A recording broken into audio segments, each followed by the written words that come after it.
Hello, I'm Dan Scandling, and I'm a Senior Vice President in Ogilvy's Washington office. I'm also a member of Ogilvy's National Media Influence team. For 25 years, I worked on Capitol Hill as a Chief of Staff and Press Secretary for two members of Congress. I worked with national and international media based in Washington, political reporters and producers that covered Capitol Hill, columnists, editorial writers, and trade association writers, and I also worked with the Washington, D.C. local media. You have to have news to get a story. There are a lot of competing interests in Washington.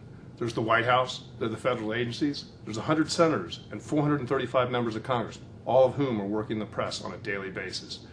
Washington is a company town, and that company is the federal government. It drives the news cycle. You have to have a compelling story or know how to be part of that story to make news.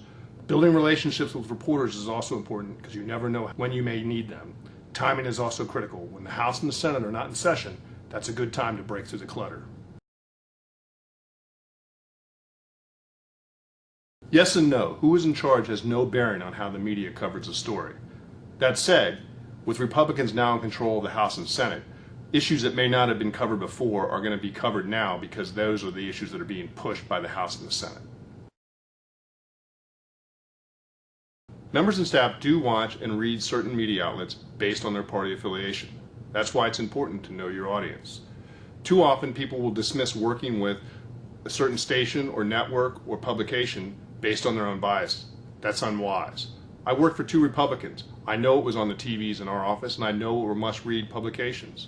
My friends on the other side of the aisle, and I'm serious, they are my friends, their viewing habits and reading habits are different than Republicans. There are several publications on the Hill that are widely read and widely respected. CQ and National Journal, for example.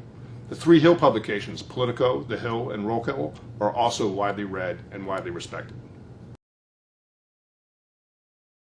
There are three audiences on the Hill: members, personal office staff, and committee staff. Members, particularly House members, are only in Washington a few days a week, and then they're back in their home districts. They're always on the move, and they get most of their news from their smartphone or their tablet. They follow national and international news closely, but also read their hometown papers religiously. Personal staff is primarily based here in Washington. You'd be surprised at how much responsibility they have and how young they are. I say that because they don't read hard copies of the newspaper anymore. They get all their news electronically.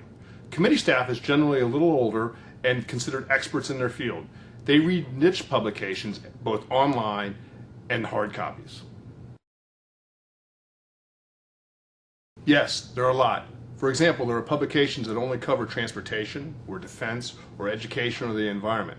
The reporters who write for these publications are considered experts in their field and know the issues backwards and forwards.